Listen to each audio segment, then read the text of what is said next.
বিক্ষোভ সমাবেশ থেকে আমরা চট্টগ্রাম ছাত্রলীগের পক্ষ থেকে, মহানগর আওয়ামী লীগের পক্ষ থেকে হুঁশিয়ার বার্তা দিতে চাই বিএনপি জামাতকে। বিএনপি জামাত ওই কুলাঙ্গারদেরকে হুঁশিয়ার বার্তা করে দিতে চাই। আমরা এই চট্টগ্রামের মাটিতে আওয়ামী লীগ থাকবে, আওয়ামী লীগ থাকবে, যতদিন থাকবে বাংলাদেশ ততদিন থাকবে আওয়ামী লীগ। জয় বাংলা,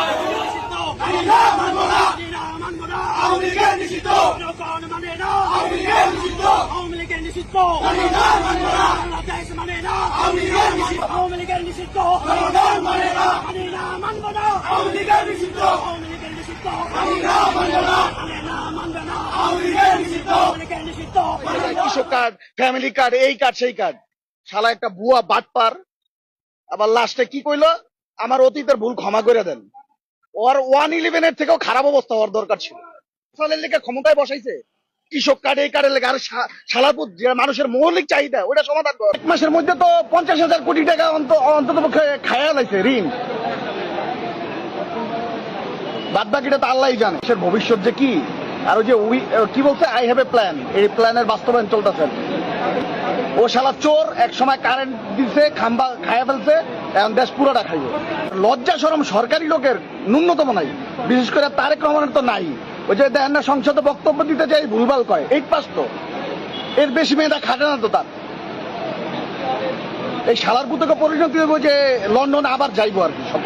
আর যে কিছু কমু যদি পাইতাম, এই অক্টেন তারেক রহমানরা খাওয়াইতাম। নিয়ে আমাদের মনে কোনো দ্বিধাদ্বন্দ্বের অবকাশ নেই, এবং নেতৃত্ব নিয়েও আমাদের মনে দ্বিধাদ্বন্দ্বের অবকাশ নেই। কারণ যে উন্নয়ন কর্মকাণ্ড করে গেছেন শেখ হাসিনা, সেটি অতুলনীয়, সেটি অনস্বীকার্য, তার প্রমাণ রয়েছে। এবং যে কথা আমি বলছিলাম যে আওয়ামী লীগ দীর্ঘদিন দিয়ে ধরে এই স্বাধীনতার পক্ষে ছিল বরাবর, সেই 6 দফা আন্দোলনই বলুন, 69-এর গণ আন্দোলন বলুন, সবকিছুতে আওয়ামী লীগ সম্মুখ সারির দল ছিল। এবং আমার বিশ্বাস যে এখন আবার ফিরে আসবে। আওয়ামী লীগকে কিন্তু 1975 সালে নিষিদ্ধ করা হয়েছিল।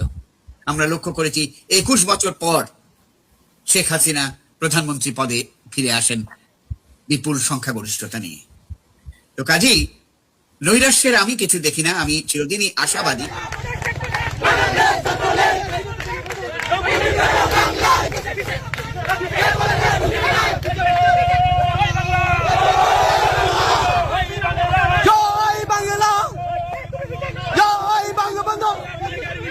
মানি না মানবো না,